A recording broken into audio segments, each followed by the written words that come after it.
I was shocked actually at how much profit is made on everything.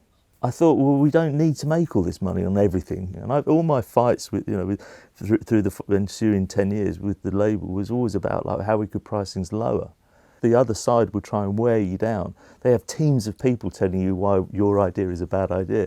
What pissed me off most was that I had spent an awful lot of time ensuring that we were selling like $25 tickets. So we didn't allow dynamic pricing because it is a scam, and every artist could just say, I don't want that, and it would disappear. But the fees side of things, I was saying I want the fees included in the ticket price. I want a $25 ticket to cost $25. And it's yeah, of course you do, yeah.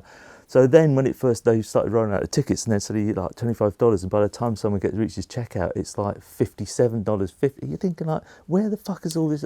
Where are these fees going? So then I'm on the phone to the bloke who runs Ticketmaster, and he's like, oh, Robert, this is like, someone has to upkeep the building and the car. I said, look, if all this is true, and this, why don't you just tell people what the fees are for? Put it on the front of the website. Say, like, you're going to pay $25 for the ticket. That's what the band are charging, and we're going to charge you $27.50 to sweep the car park.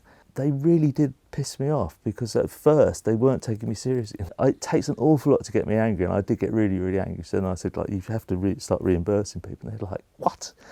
And they did, it cost them quite a few $1 million in the end. But I wasn't thinking like, here's me up against Ticketmaster. I was pissed off that no one apart from Neil Young had either the inclination or the courage or whatever to stand up and say, yeah, actually this is a fair point that he's making. No one.